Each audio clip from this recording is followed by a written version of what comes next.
Hanımlar və cənablar, Tanrı sizi bərxudar və bəxtiyar eyləsin. Çox dəhşətli bir yayım edəcəm bugün canlı yayımda. Haqsızlığa susma YouTube kanalına gəlin.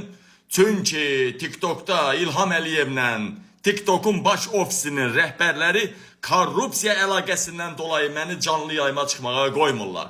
Bu başıma vaxtında cəbhədə ermənilər, indi də İlham Əliyev 10 milyonlarla dollar pul qoyur. Çünki mənim bu məlumatlarım sizə gəlib çatmasın. Siz isə mənim TikToker, sosial şəbəkə, media ordularım hamısını kəsin, hissə-hissə, parça-parça yayımlayın. Görün nələr deyəcəm sizə. Dərhal bu yayıma baxan kimi YouTube'da haqsızlığa susma kanalına canlı yayıma gəlin. Burada trollar, atasını tanımayanlar, ne sual verirsiniz ha? Hamısına cevap vermeye hazıram. Telefonlarım da daimi zəhləri qəbul edir. Gəlin haqsızlığa susma kanalına sualınızı orada verin. Burada sarsaq yazmayın. Mən ölkənin başına gələcəyəm və mən durub xırda-mırda cır-cındır xəbərlər burada verəsi deyiləm. Yalan palan xəbərlər verəsi deyiləm mən. Getdik. Birinci, İlham Əliyevdən İsrailə ağır zərbə. Mən deyəndə ki, ay İsrail, Netanyahu, nə olsun Mehriban Əliyevanla aşk yaşayıbsan. Bu, Putin, Erdoğan, İlham Əliyev, bunlar ancaq gücdən, zopadan anlayır. Nə olsun 2 dənə harof verdin, 2 dənə eristəyəm nəsə verdin. İlham Əliyevdən İsrailə olduqca dəhşətli ağır zərbə. Bununla da İsrail ilə İlham Əliyevin arası uçuruma yuvarlandı. Değerlemeden 2 cürə zərbə var. Bunu çox uzun məsələdə açıqlayamayacağım. Sadəcə deyirəm. Birinci neft məsələsinə görə birbaşa Əl-Şara, Erdoğan və neft məsələsidir. Canlı yayımda deyirəm. Çox uzun məsələdir. İkinci, İsraildəki Bəndər Abbas limanında o partlayışların hamısını İran törədibmiş, İran özü törədibmiş və Əliyev bilirmiş. Suriyadakı yanğınlardan da, təxribatlardan da İlham Əliyevin xəbəri var imiş. Mən bunu subut eləyəcəm sizə. Subut. Dəyərli vətənlərim, dəyərli soydaşlarım. Deməli, Prezident Əliyev İlham Əliyevə bircəkdə daçasına, villasına yol çəkmək üçün cəmaatın haqqına, hüququna girdilər. Torpaqlarını əlindən aldılar cəmaatın və Avropa qərar verdi. 30 milyon İlham Əliyevin cərməsidir. Yəni qanunsuzluğa görə cərməsi. 20 milyona qədər də dəymiş ziyanın ödənilməsi, 18 vətəndaşın torpağı və evi. 50 milyona yaxın. 30 milyon 50 milyon dollara yaxın və vaxt qoyacaqlar, ödəməsə Avropadakı aktivlərindən bir neçəsini dondurup ödətdirəcəklər. Dəyərli vətənlərim, bugün ən dəhşətli xəbər verəcəyəm Trump'dan. Trump'ın U dönüşü, Trump'ın Ukraynaya yardımı, Trump'ın Putin'e qarşı sərt bəyanatları, Trump'ın Ukraynanı dəstəkləmək üçün bəyanatları, Trump'ın səhv siyasətinə görə Mərkəzi Təhlükəsizlik İdarəsinin rəhbərindən belə Trump'ın ətrafındakilərin istefa verməsi. Ümumiyyətcə, Trump'dan dəhşətli xəbərlər verəcəyəm. Hələ şirkətlərin bağlanması, nələr var. Ümumiyyətcə, Trump barədə aldığımız xəbərlər müsbətdir.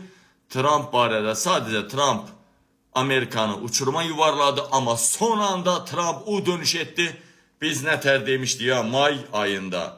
Aprelin sonu, may, uzaq başı iyunun 10'una qədər Trump biz istədiyimiz adam olacaq. Bax, o dövran, bu vaxt başladı. Dəyərli vətənlərim, dəyərli soydaşlarım, belə deyəndə deyəcəklər, Qabil, hər dediyin düz deyir, düz olursa, bəs İlham Əliyev Qarabağ alıb, niyə qulağımı qopartmadın? İlham Əliyev səni portal viza deməkdir, portalsız səni Qarabağa göndərsin, orada toyuğunu, cücəni, keçini otarmağa bacar, 2 dənə keçinişdən pomidordan səpib yoğanlıq eləməyi bacar. Mən haranı desəm, haramı desəniz oranı da kəsməyə hazıram. Ha, bədbəxtlər. İlham Əliyev Türkiyədə zəlzələ oldu. Bir ilə 10 mindən çox ev tikdi, hazır verdi təhvil. Amma 5 ildir üst-üstə gəlin 1000 nəfəri köçürməyib. Özdə Gestapo kimi kamplar düzəldir. Birbaşa kampdır. Birbaşa İlham Əliyevin hər rayonda bir dənə əsir kampı kimi düzəldir cəmaatı ora köçürməsi. Birbaşa bu xalqa təhqirdir. 9.000, yalandan deyirlər 3.000. 9.000-dən çox şəhidimizin adına, ruhuna ayıbdır. Dəyərli vətəndaşlarım, bu arada Səudiyyə Ərəbistanına dəhşətli addım. Sadəcə bir şey deyim. Səudiyyə Ərəbistanın rəhbəri nədir? Bin Salman nə dedi? Dedi ki, dostum Trump'dan məktub aldım. Və neftin qiyməti $40 düşəcəyinə qərar verdim. Vəssalam. İlham Əliyev isə Trump'ın qərarına qarşı çıxdı.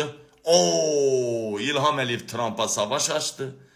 İlham Əliyev isə deməli, neftin qiyməti aşağı düşmək üçün nə olmalıdır? Səudiyyə Ərəbistanı və başqa neft ölkələri, Trump'a yaxın neft ölkələri hasilatı artırmalıdır, qiymət düşməlidir aşağı. Amma tərsinə, İlham Əliyev yarım milyon barel ildə nefti azaltdı ki, qiymət qalxsın. Yəni Trump'ın maraqlarına qarşı çıxdı və Trump'a bu məruz olundu. Gəlin canlı yayıma deyək, Trump neyniyəcək İlham Əliyevi? Maç, kuç. Dəyərləmədənəm dəyərli soyda, ən dəhşətlisi isə, Bəndər Abbas limanındakı yanğın.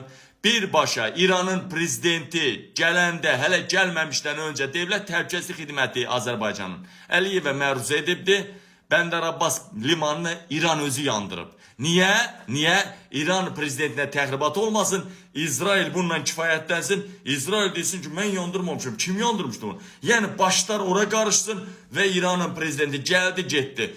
İsraildə olan təxribat, olacaq təxribatlar da İlhama məruz edilmişdi. Və Bəndər Abbasda, limanda olan təxribatı da İlham Əliyev bilirdi, İran prezidentindən gizlətdi. Yəni İranın özü elədi, İranın özü elədi, bunu İlham Əliyevə məruz elədilər və İran bunu etdiyinə görə, prezidentin təhlükəsizliyinə görə bunu etdi və İsraildə böyük təxribat olacaq. Bunu İlham Əliyevə məruz etdilər. Bunu Əlin Ağayevin mavini məruz eləyir, çerez. Əlin Ağayev İlham Əliyevə məruz eləməmişdim. Əlbəttə etmişdi. Və bunun məqamlarını açıqlayacağım, gizli məqamlarını dəhşətə gələcəksiniz. Mənə Qabil Türkoğlu deyərlər. Mənə ona görə İlham Əliyev məni göndərmək üçün, mənim üstümə məni öldürmək üçün ordular göndərir də, Killer ordusu. O da Alman türmələrində olubdur. Dəyərli soydacılarım, burada çox böyük məqamlar var, incə məqamlar. Bunu mən canlıda çatdıra bilərəm, çünki bu uzun məsələdir. Uşaq oğurluğundan bağlı onu deyə bilərəm ki, hər şeyi qoydum ortaya. Məntiqi əsasdan subut elədim ki, uşaq oğurluğunun başında İlham Əliyev mehriban durur. Birbaşa polisin DTX-nın əlinlə bunu edirlər. Və indi hay vurdular ki, uşaq oğurluğu yalan söhbətdir, belə bir şey yoxdur. Ne danışırsan?